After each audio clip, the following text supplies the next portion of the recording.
When we first moved into Willow Creek Estates, it felt like stepping into a dream.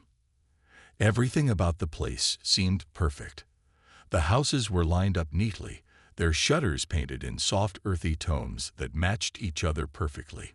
Every lawn was green and trimmed to the same length, as if someone had taken a ruler to them.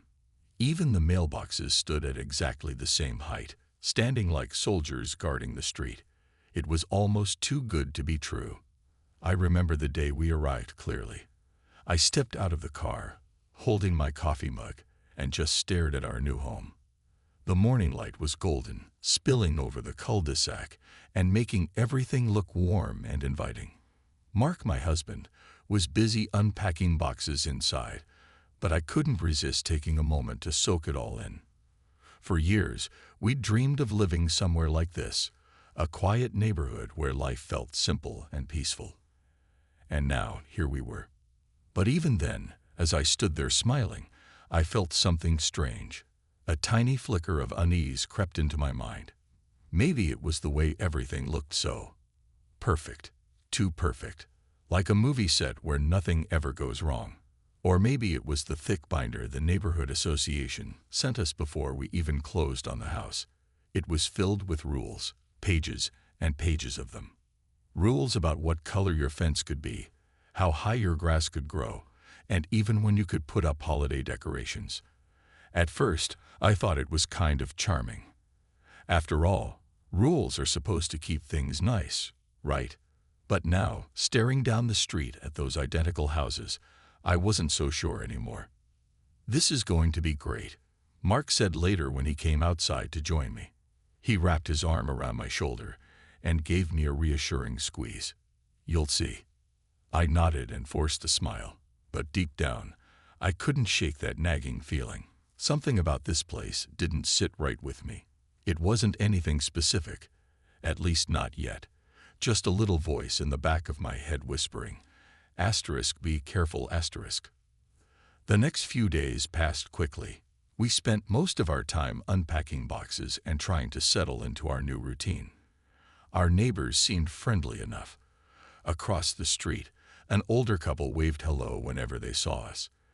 Down the block, a young family with 2 kids sometimes played in their driveway. Everyone smiled and nodded politely, and for a while, I started to think maybe I'd been imagining things. Maybe Willow Creek really was as wonderful as it looked. But then came the small signs, the little things that made me question whether this perfection came with a price. One afternoon, while watering flowers in our front yard, I noticed a man walking his dog across the street. He stopped near our mailbox and stared at our house for a long moment before moving on. When I mentioned it to Mark later, he laughed it off. "Probably just admiring the view," he said. But I wasn't convinced. Why had the man looked at our house like that? What was he thinking? And why did I suddenly feel like we were being watched? By the end of the week, I realized something else. No one here talked much beyond surface-level pleasantries. Neighbors exchanged quick greetings, but no one invited us over for coffee or asked us to dinner. It was like everyone was keeping their distance, not unfriendly, exactly, but not truly welcoming either. As I sat on the porch that evening, watching the sun dip below the horizon, I couldn't help but wonder, was this really the fresh start we hoped for? Or was there something darker lurking beneath the surface of this picture-perfect neighborhood? It didn't take long for the charm of Willow Creek to start wearing thin. About 2 weeks after we moved in, there was a sharp knock at the door. I opened it to find Mrs. Harper standing on our porch, clipboard in hand, and a tight smile on her face. She wore a pastel pantsuit that somehow managed to look both professional and overly formal at the same time. Her hair was perfectly styled, not a strand out of place, and her lipstick matched her outfit exactly. "Welcome to Willow Creek," she said, handing me a flyer. "We're having a meeting tonight at 7. Attendance is mandatory for new residents." Her tone left no room for argument. Mandatory. I glanced at the flyer, which listed the agenda, updates on community guidelines, upcoming inspections, and important reminders. Important reminders about what? I wanted to ask, But instead, I just nodded politely. "Sure, we'll be there," I said, forcing a smile. Mark wasn't thrilled when I told him about the meeting. "Mandatory? Seriously," he groaned. But we went anyway, figuring it would be a good chance to meet people and get a better sense of how things worked around here. The meeting was held in the community center, a small building tucked behind the tennis courts. Inside, rows of folding chairs were set up facing a whiteboard covered in bullet points. Most of the seats were already filled by neighbors who greeted us with polite nods or murmured hellos. No one seemed particularly excited to be there, but everyone sat quietly, waiting for Mrs. Harper to begin. When she finally stepped up to the front of the room, she tapped her pointer stick against the board to get our attention. "Good evening, everyone," she said, her voice crisp and commanding. "Let's dive right in." What followed was a whirlwind of rules, so many rules that my head started spinning. Laundry couldn't be visible outside after sunset. Cars couldn't stay parked in driveways for more than 48 hours. Pets had to weigh less than 20 pounds. And then came the holiday lights rule. They had to come down by January 5th. Each announcement felt more absurd than the last. Mark leaned over and whispered, "This has to be a joke, right?" But the looks on everyone else's faces told me they weren't laughing. They were nodding along like this was completely normal. By the time Mrs. Harper finished, I felt overwhelmed. How were we supposed to remember all of this? Who cared if someone left their laundry basket on the porch overnight? What difference did it make if a car sat in a driveway for 3 days instead of 2? As we walked home, Mark tried to lighten the mood. "Well, at least we know what we're getting into," he joked, but I could tell he was bothered too. We passed a few neighbors along the way, and I noticed how they avoided eye contact or gave us stiff smiles. It was as if they were afraid to talk to us, or maybe they didn't want to be seen talking to us. That night, I lay awake thinking about the meeting. Something about it felt off. Not just the sheer number of rules, but the way Mrs. Harper delivered them. Her tone wasn't friendly or helpful. It was authoritative, almost intimidating. And the neighbors, they didn't seem happy. They looked resigned, like they'd accepted that arguing was pointless.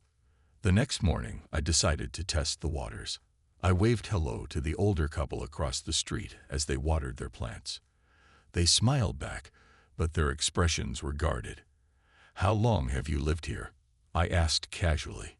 "Oh, quite a while," the woman replied without elaborating.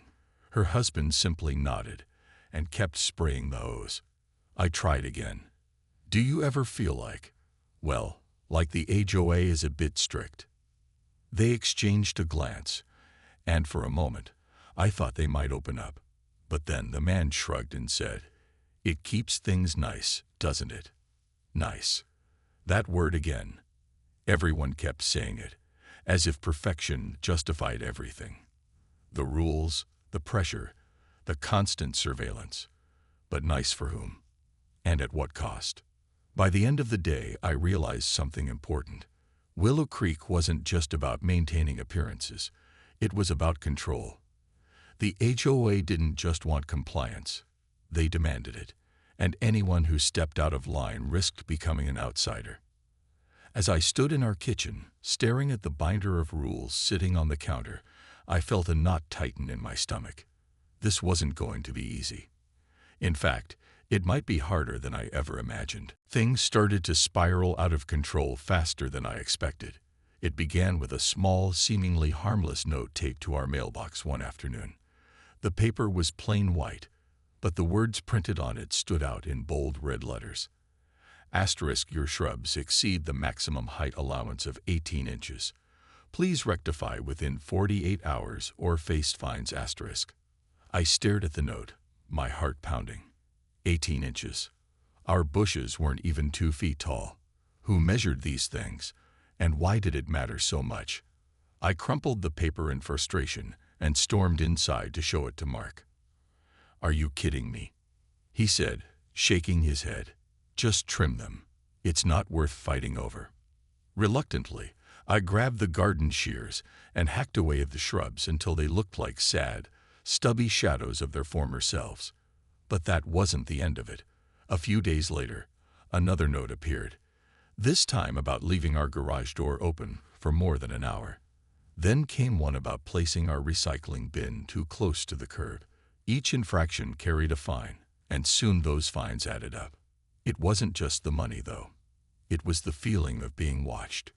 Every time I stepped outside, I swore I could feel eyes on me. Neighbors peeked through curtains, jotting down notes. Even little Tommy from next door stopped waving hello. Instead, he pointed at our cracked sidewalk and whispered, "That's against the rules." The pressure was relentless. One evening, as I watered the front yard, I noticed a woman walking her dog across the street. She stopped near our driveway and stared at our house for a long moment before moving on. Her gaze made my skin crawl. Was she inspecting us? Reporting back to the HOA? Mark tried to reassure me.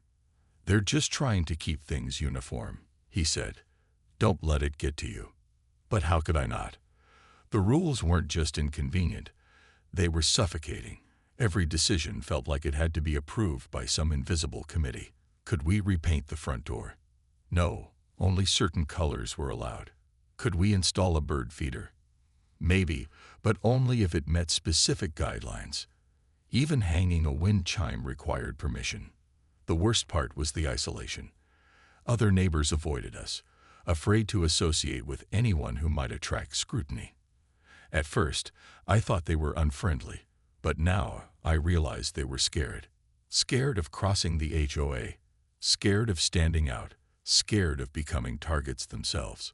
One night, unable to sleep, I sat by the window watching the empty street. The moonlight cast long shadows across the pavement, making the neighborhood look eerily still. Not a single light glowed in any of the windows. It was as if everyone was holding their breath, waiting for the next rule to break, or the next person to slip up. The following morning, I decided to confront Mrs. Harper.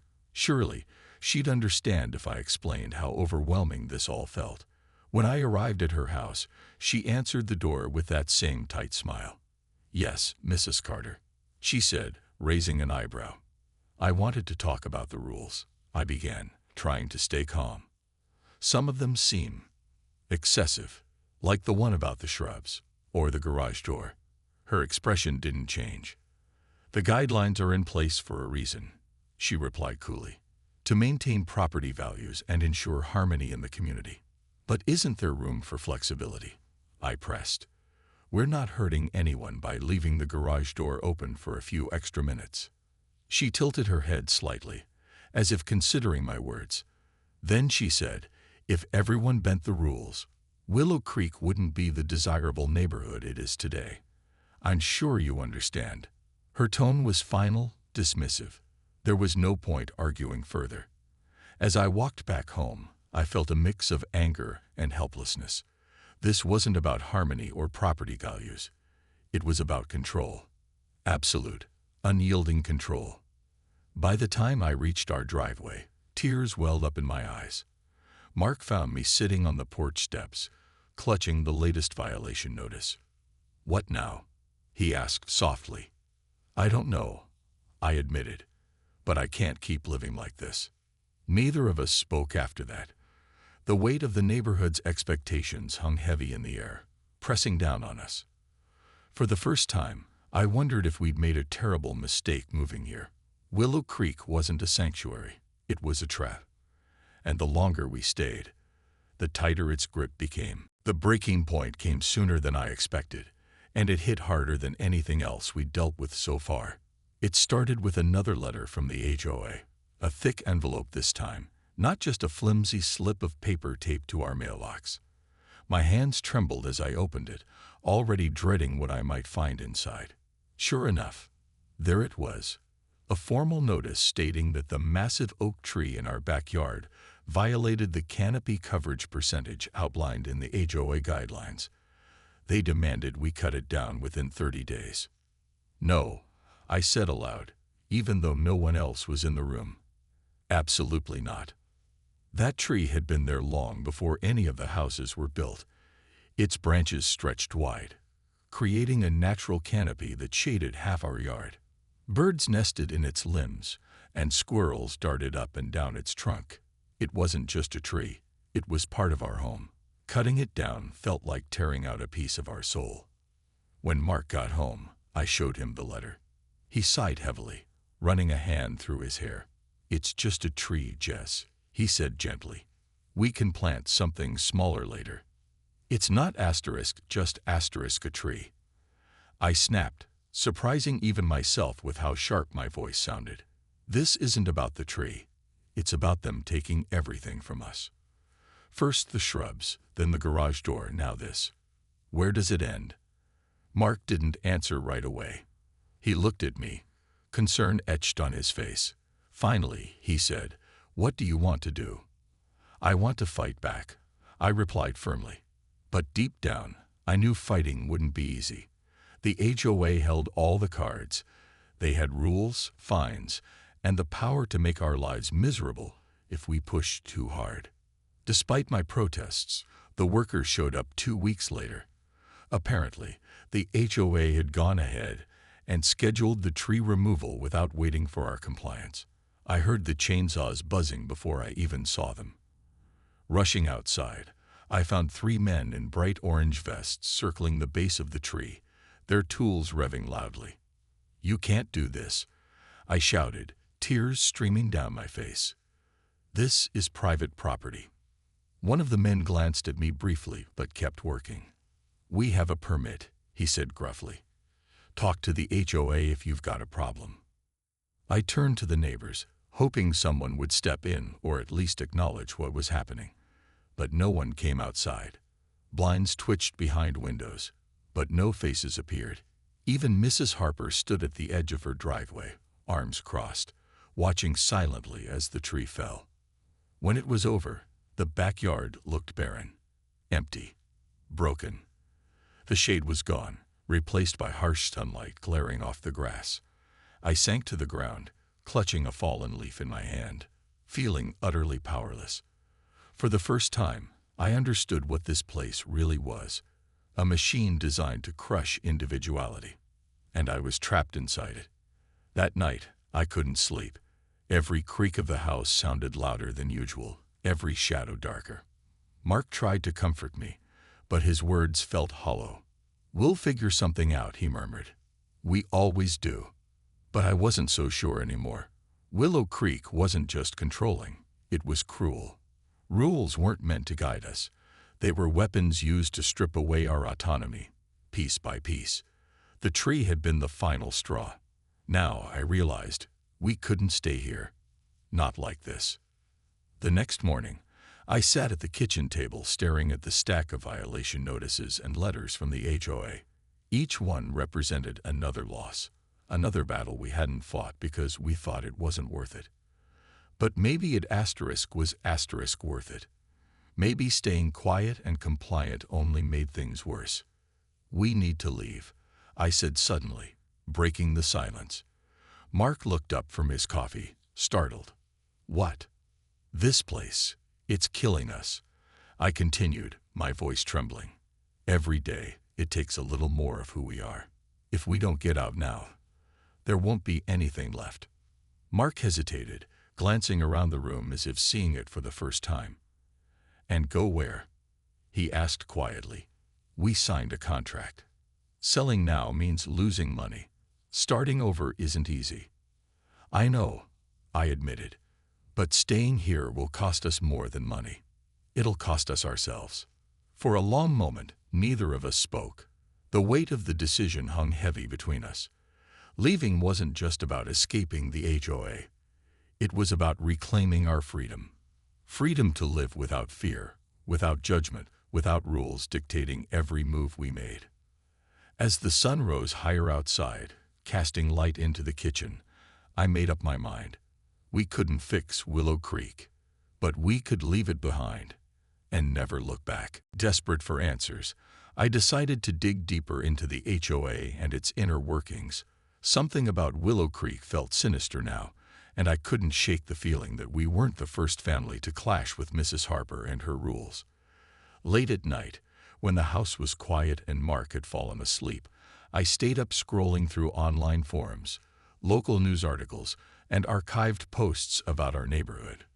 What I found chilled me to the bone. Several former residents had spoken out publicly about their experiences with the HOA, claiming harassment, intimidation, and even retaliation for daring to question the board's decisions. One article described a family who tried to fight back against an unfair fine. They ended up leaving town after mysterious accidents occurred on their property. Another story detailed how a man lost his job because of rumors spread by neighbors supposedly acting on behalf of the HOA. Mrs. Harper's name appeared repeatedly in these accounts. She'd been president of the association for over 20 years, ruling with an iron fist. Rumors swirled about secret meetings held without notice, surveillance cameras installed without consent, and neighbors turning on each other to avoid fines or earn favor with the board. Some claimed she kept dossiers on every resident, notes on their habits, infractions, and personal lives. The more I read, the angrier I became. This wasn't just about enforcing rules. It was about control. Absolute, suffocating control. And the worst part, no one ever seemed to win against them. Those who challenged the system either left quietly or disappeared altogether, selling their homes overnight without explanation. Determined to expose what was happening, I started documenting everything. Every note slipped under our door, every suspicious noise outside our windows, every strange glance from a neighbor. It all went into a growing file on my laptop. I took pictures of the workers cutting down our tree, saved copies of the violation letters, and recorded snippets of conversations with Mrs. Harper. If we were going to leave, I wanted proof of what this place truly was. When I confided in Mark, he was hesitant at first. "Are you sure this is worth it?" he asked. "Poking around might make things worse." "It already is worse," I shot back. "We can't just walk away and pretend none of this happened. Someone needs to shine a light on this mess." Eventually, he agreed to help. Together, we came up with a plan. Attend the next HOA meeting, not as compliant homeowners, but as investigators ready to confront the truth. We practiced what we'd say, rehearsed our arguments, and gathered evidence to present. For the first time in weeks, I felt a flicker of hope. Maybe we could expose the HOA for what it really was. Maybe we could protect others from falling into the same trap we had. But as the day of the meeting approached, doubt crept in. What if no one believed us?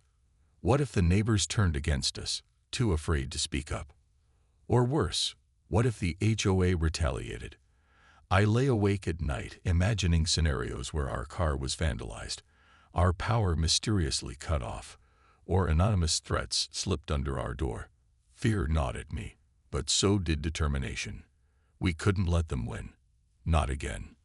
On the morning of the meeting, I stood in front of the mirror, staring at my reflection. My eyes looked tired, my face pale. But there was something else, a spark of defiance.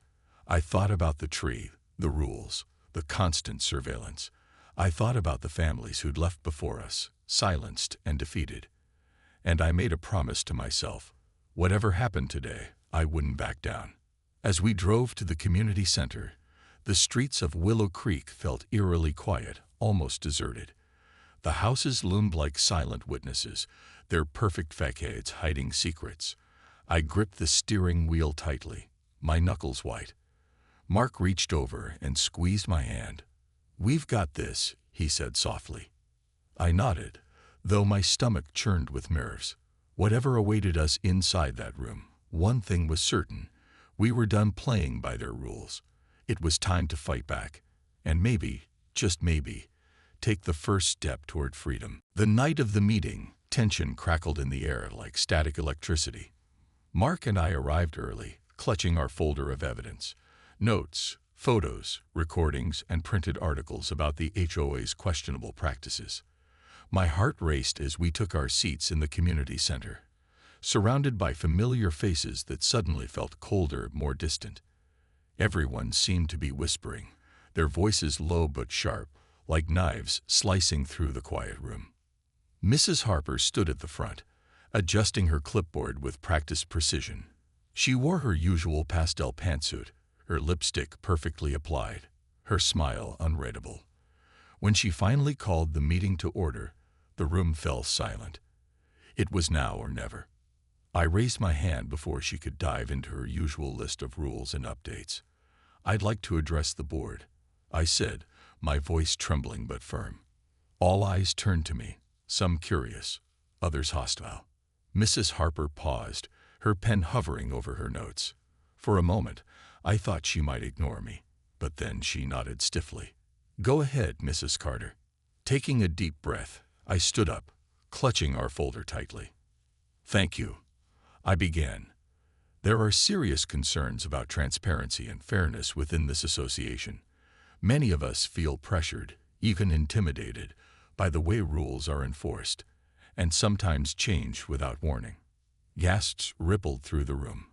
A few people shifted uncomfortably in their seats, while others stared at me wide-eyed, as if they couldn't believe what they were hearing.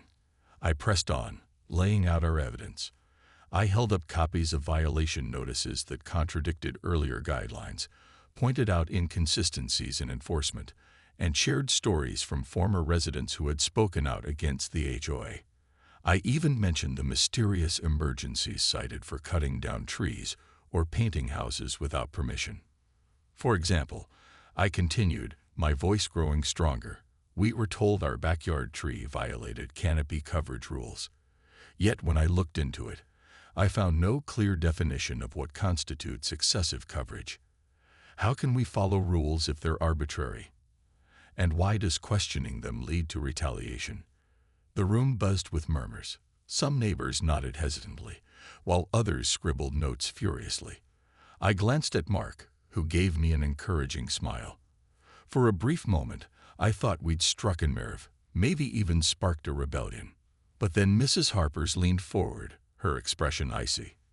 "Mrs. Carter," she said, her tone clipped, "your concerns have been noted. However, these matters are complex and require careful consideration. Perhaps we should discuss this privately." "No," I interrupted, surprising myself with how firmly I spoke. "Everyone deserves to hear this. These aren't just my concerns. They're shared by many. If the HOA is truly here to serve the community, then accountability shouldn't be hidden behind closed doors." Her smile faltered, replaced by a steely glare. The room grew quieter, heavier, as though the air itself was holding its breath. For a moment, I thought I saw cracks forming in the facade. The subtle flicker of unease in Mrs. Harper's eyes, the hesitant nods from a few brave neighbors. But just as quickly, the mood shifted. One by one, heads bowed, shoulders slumped. People avoided my gaze, retreating into silence. Even those who had seemed supportive moments ago now looked away, unwilling or too afraid to stand with us.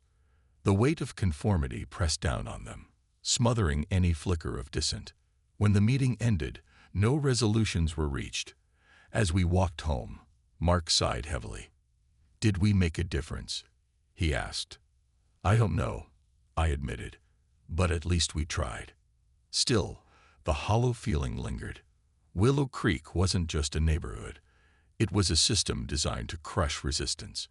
And while we had exposed its flaws, breaking free would mean leaving everything behind. That night, lying awake beside Mark, I realized the truth. Willow Creek wasn't just a neighborhood. It was a trap. The rules weren't meant to create harmony. They were meant to control, to break spirits, to ensure conformity at any cost. Every smile, every rule, every fine. It all served one purpose: to keep us in line. And the longer we stayed, the tighter its grip became. "We need to leave," I whispered, breaking the silence. "Before it's too late." Mark hesitated, staring up at the ceiling. "And go where?"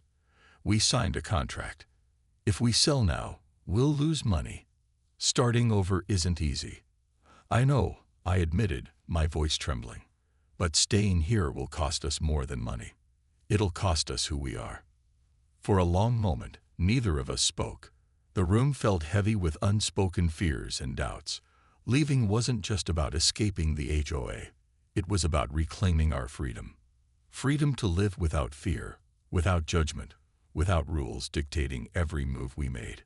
But it also meant walking away from the life we'd built, the house we'd dreamed of, the community we'd hoped to belong to. The next morning, I called a real estate agent. Explaining our situation, she agreed to help us sell quickly, even if it meant accepting a lower offer. "These kinds of neighborhoods can be tough," she said sympathetically. "Sometimes leaving is the best option." As we packed up our belongings, I took one last look around the house.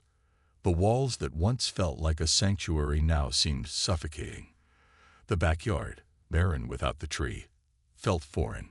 Even the street outside, so perfect and pristine, left me cold. This place had taken pieces of us, our independence, our peace of mind, and we couldn't get them back by staying. When the for sale sign went up, whispers spread through the neighborhood. Neighbors peeked through curtains, their expressions unreadable. Some looked relieved, as if glad they weren't the ones leaving. Others seemed almost smug, as though our departure proved their loyalty to the HOA was worth it. Only Mrs. Harper approached us directly, her tone eerily calm. "Leaving so soon?" she asked, standing on our porch with her clipboard in hand. "Willow Creek is a wonderful place to call home." "It was," I replied, holding her gaze. "But not anymore." She didn't respond, just gave us that same tight smile before turning away. As she walked off, I felt a strange mix of relief and sadness. Relief that we were finally free. Sadness for the dreams we'd left behind. The house sold faster than expected, though not for the price we hoped. On the day we moved out, I glanced out the window one last time. The street looked the same as ever. Perfect, sterile, soulless. Everything in its place, everyone playing their part. Driving away, I rolled down the window and let the cool breeze wash over me. For the first time in months, I could breathe freely. The road ahead was uncertain, but it was ours to choose. Willow Creek wasn't just a cautionary tale. It was a lesson. Sometimes, the places we call home aren't safe havens. They're cages disguised as perfection. And once you're in, getting out isn't easy. But leaving, no matter how hard, is always worth it.